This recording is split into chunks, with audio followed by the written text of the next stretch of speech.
Et oui, nous sommes en période de vacances. Bonsoir Louis. Bonsoir. Louis Engels qui est donc avec nous ce soir. Comment vas-tu? Ça va, super. Ça va bien, oui, oui. Alors, il fait chaud, très chaud. Qu'est-ce qui se passe avec notre alimentation, notre diète? Je suppose qu'il y a plein de choses à tenir en compte en cette période caniculaire, Louis. Oui, bien sûr. Vos conseils sont précieux, on vous écoute. Mais ici, on va un peu entamer justement les conseils par rapport à cette période d'été un petit peu. On va un peu parler de barbecue, on va un peu parler de restaurant et on va aussi parler des conseils un petit peu globaux pour l'été. Donc effectivement, il fait très chaud, donc pensez bien à vous hydrater.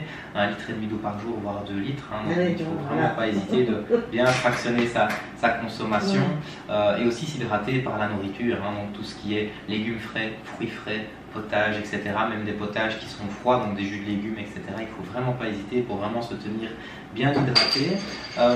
Les conseils par rapport à l'été, justement, peut-être pas aujourd'hui, mais c'est souvent aussi une période où, avec un doux soleil, avec des températures un petit peu meilleures, on a de plus en plus envie aussi de se mettre un petit peu au sport, etc.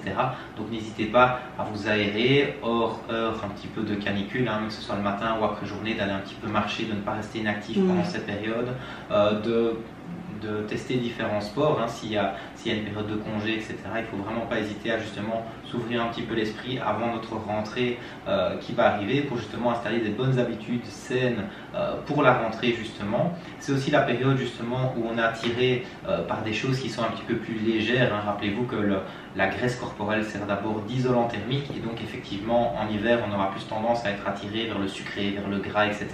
comme nous prouve notre société, donc les tartiflettes, les raclettes, toutes ces choses un petit peu plus d'hiver. Et ici l'été sera plus synonyme de légèreté, donc avec des petites salades de fruits, des petites tomates mozzarella, des salades bien fraîches, etc. Et donc ici vient aussi la période un petit peu de barbecue. Donc on pose souvent la question en consultation, le barbecue, est-ce que c'est diététique? Est-ce qu'il y a possibilité effectivement de mettre des bonnes choses en place pour bien affronter ces barbecues en ces périodes qui peuvent être nombreux. Donc rappelons évidemment que ce n'est pas un acte isolé qui va vraiment créer une prise ou une perte de poids, donc ce ne sera pas le barbecue une fois de temps en temps qui va vraiment créer un surpoids ou une obésité, mais c'est vraiment toute l'accumulation d'habitudes qu'on met en place, de choses qu'on met en place par rapport à son alimentation, pendant les repas, pendant les collations, son activité physique, etc. C'est vraiment un tout. C'est vraiment la globalité des choses qui causera l'excès calorique journalier et donc la prise ou la perte de poids. Donc par rapport à ce barbecue, si c'est de temps en temps et qu'effectivement c'est un plaisir alimentaire qu'on ressent, profitez-en justement de ces moments qui sont conviviaux, sociaux, etc. Ils sont importants dans la prise en charge, parce que c'est justement le plaisir alimentaire qui va nous faire durer sur le long terme. Si par contre ça se répète assez souvent et que vous devez bien un petit peu limiter la casse parce qu'effectivement les invitations sont nombreuses, il y a différents conseils qu'on peut mettre en place. Tout d'abord, comme partout, toujours bien la structure alimentaire, la structure dans l'assiette. Donc quand vous regardez votre assiette, moitié légumes, un quart féculent si possible de type complet et un quart viande, volaille, poisson, œufs, etc. Donc déjà faire ce travail-là d'optimisation un petit peu dans l'assiette, donc se servir de légumes à volonté, et puis un quart d'assiette féculent, un quart d'assiette viande ou poisson ou œufs, etc. C'est déjà la plupart du boulot qui est fait. Ensuite, voir un petit peu ce qu'il y a de possibilité de faire, c'est-à-dire se concentrer sur ce qui est contrôlable. Effectivement, quand on est à l'extérieur, etc., c'est pas toujours facile de pouvoir faire des bons choix alimentaires.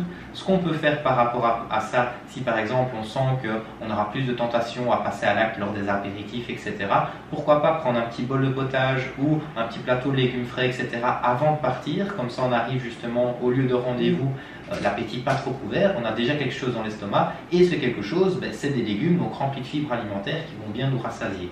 Quand vous arrivez justement au barbecue, regardez un petit peu autour de vous le buffet qui est possible de faire. Donc on va se concentrer sur chaque groupe d'aliments. Tout d'abord les légumes, bien à volonté, tout ce qui est possible de prendre comme légumes, tout ce que vous aimez comme légumes, que ce soit crudité, légumes cuits, légumes sur barbecue, je pense à des aubergines, des courgettes, ce genre de choses, ou des légumes beaucoup plus frais, donc des petites tomates cerises, de la salade, des radis, etc. N'hésitez pas à bien remplir votre assiette par rapport à ces aliments-là. En ce qui concerne les féculents, voir un petit peu, encore une fois, ce qui est possible de faire à l'extérieur. S'il y a des petites pommes de terre, super. S'il y a des petites salades de riz, ce genre de choses, c'est génial. Attention aux taboulés avec les petits raisins secs, etc., qui sont très concentrés en sucre. Et donc, effectivement, il y aura un petit impact supplémentaire. Si vous faites à la maison, n'hésitez pas à faire découvrir aussi des nouvelles choses à vos invités. Donc, une petite patate douce, même cuite un petit peu sur le barbecue, ou un petit quinoa refroidi, ou de l'éblis, ou de la semoule de blé complet, etc. Il y a plein de choses à faire, il y a plein de salades qu'on peut faire. Je pense par exemple au quinoa avec un petit peu de feta et de tomates cerises, une petite salade grecque un petit peu maison. Ça, c'est important justement de pouvoir intégrer ce genre de type d'aliments dans nos assiettes. Ensuite vient effectivement la viande, donc le pilier un petit peu central des barbecues. Ça, dites-vous effectivement que c'est possible de choisir des viandes maigres, du poulet, de la dinde, ça c'est assez connu, mais aussi un rump steak, une escalope, un blanc bleu belge qui sera par exemple à 5% de matière grasse, ce genre de choses, effectivement, on n'aura pas d'impact très grand par rapport aux acides gras qu'ils contiennent parce que ce seront des viandes maigres et donc à moins de 5 à 10% de matière grasse. N'hésitez pas aussi à aller vers le poisson, par exemple les petites brochettes de scampi, donc des crustacés, les gambas, ce genre de choses, ou des poissons qui est possible de mettre sous le barbecue, des dorades, ce genre de choses, ou en papillote, des saumons en papillote, etc. Et ensuite, voir un petit peu au niveau du dessert. Si c'est chez vous, pourquoi pas proposer une petite salade de fruits, donc quelques légumes, quelques fruits que vous coupez, ou alors une bonne pastèque, ou un bon melon, etc. Et si c'est si vous êtes invité, regardez un petit peu au niveau du dessert, si vous avez réellement envie d'un dessert, c'est-à-dire si vous avez réellement faim. Si tout le monde autour de la table prend un dessert et qu'il y a une petite pression sociale qui est là et qui vous dit prends le dessert parce que tout le monde en prend, là effectivement on est dans le négatif parce que vous n'allez pas prendre plaisir à prendre ce dessert. Donc n'hésitez pas à dire voilà, moi j'ai assez mangé, je ne saurais pas prendre un dessert. N'hésitez pas à trouver une petite combine, un petit café ou à la place un petit café, un petit thé, etc. pour éviter justement ce supplément calorique qui n'est pas réellement nécessaire dans notre vision des choses, dans ce qu'on a réellement envie de faire. Donc ça c'est vrai que c'est des conseils un petit peu plus globaux par rapport au barbecue. Vient aussi la période un petit peu des restaurants. Donc ça effectivement, les terrasses, tout à fait. Donc là on essaiera d'avoir entre guillemets un petit peu les mêmes réflexes, c'est-à-dire toujours essayer d'avoir la structure dans l'assiette quand c'est possible. Au restaurant, les petits réflexes toujours à faire, c'est de demander par exemple toujours une portion de légumes en plus par rapport au repas, parce qu'on sait que dans les restaurants généralement on est un petit peu faible en légumes. Si vous prenez une entrée encore une fois riche en légumes, ça peut être une petite salade fraîche, ou des tomates crevettes, ou une tomate mozzarella, ou un petit peu de saumon fumé avec un petit peu de roquette, ce genre de choses. N'hésitez pas à demander encore une fois la sauce à part, comme ça vous contrôlez bien l'impact calorique qu'il y aura par cette sauce, et puis ensuite vous analysez, vous vous concentrez sur ce qui est contrôlable, c'est-à-dire sur la carte, qu'est-ce que je pourrais prendre, qui pourrait d'abord me faire plaisir, parce qu'effectivement, encore une fois, on ne va pas au restaurant tous les jours, donc c'est encore une fois un acte isolé, tant que ça reste occasionnel, il n'y a pas de souci, mais si ça arrive fréquemment, se dire, qu'est-ce que je peux prendre qui me fait plaisir et qui n'impacte pas mon mode d'alimentation. Ça peut être une viande, encore une fois, un blanc bleu belge, un steak, un poulet sans peau, etc., ou un poisson, ou des salades estivales un petit peu, et voir un petit peu ce qu'on a réellement envie de faire. Attention par exemple aux petits grignotages d'entrée, le petit pain au beurre, les petites cacahuètes, ce genre de choses. Ça c'est vrai que c'est un impact calorique qui n'est pas négligeable, qui est bien présent, et on sous-estime souvent cet impact-là. Encore une fois, si vous avez peur de passer à l'acte par rapport à ce grignotage salé, n'hésitez pas à un petit bol de potage ou un petit peu de légumes avant de partir au restaurant, comme ça limite un petit peu votre gourmandise. Et le dessert, encore une fois, voir ce qui est possible.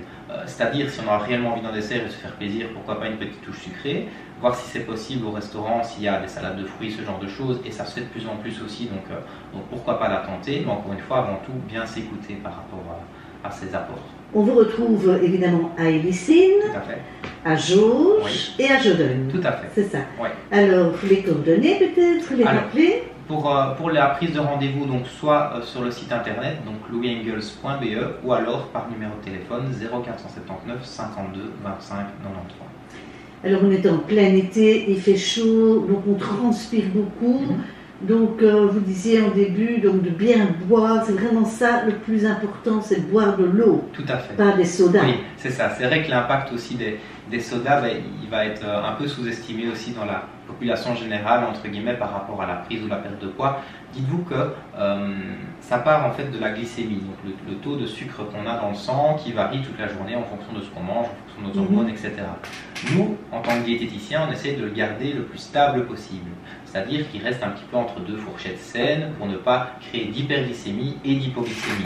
Le fait de boire des boissons sucrées, du soda, etc. à répétition, ou même du jus de fruits du commerce par exemple, où il y aura du sucre en plus, si c'est pas du sans sucre ajouté, si c'est du retravaillé, ça effectivement ce sera des taux de sucre semblables par rapport au soda, et effectivement toutes ces boissons sucrées vont nous créer un petit peu des pics de glycémie dans la journée. Ces pics de glycémie, ça veut dire que notre taux de sucre sanguin va être au-delà de ces fourchettes. Qu'est-ce qui se passe par rapport à ça? Le corps ne va pas trop comprendre pourquoi est-ce qu'on a un pic de glycémie, pourquoi est-ce qu'on a autant de sucre dans le sang, et sa réaction par rapport à ça, ça va être de libérer de l'insuline, mais libérer trop d'insuline. Et donc cette insuline, c'est une hormone qui va abaisser la glycémie en prenant le sucre dans les cellules, en prenant le sucre dans le sang pour le mettre dans les cellules. Et quand on libère trop d'insuline, ben effectivement, notre glycémie, elle rediminue et donc on tombe en ce qu'on appelle l'hypoglycémie réactionnelle. Et ça, par exemple, c'est ce que vous pouvez ressentir, par exemple, un petit déjeuner sucré, donc une viennoiserie, par exemple, avec un chocolat chaud et un jus d'orange.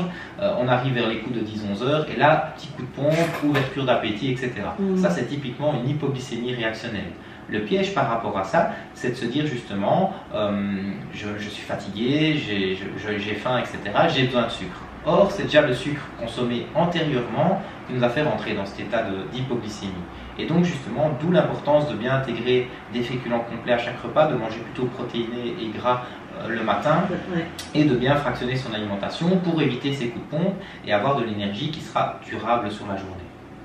Alors Louis, allons-nous nous retrouver le mois prochain? Tout à fait, pour la rentrée. Pour la rentrée, voilà. Qu'est-ce qu'on va pouvoir parler pour la rentrée? On va justement voir un petit peu ce qu'on peut mettre en place lors de cette rentrée scolaire qui est souvent synonyme de changement aussi au niveau de l'alimentation, au niveau de l'organisation, etc. Donc remettre un petit peu les bases de l'alimentation équilibrée, parler aussi des objectifs qu'on peut se mettre en début d'année, parler aussi du sport, parler aussi du travail, etc. Et voir un petit peu tout ce qu'on peut mettre en place pour arriver à ces objectifs. Et peut-être pour nos enfants, les collations, ça peut être son importance aussi. Ah, oui, pourquoi pas. Voilà, donc ça sera la rentrée. Ça va. Bien, et bien on se retrouve le mois prochain, Louis, ça va? Le 1er jeudi. Eh bien, merci beaucoup. Merci à vous. À bientôt. Au revoir.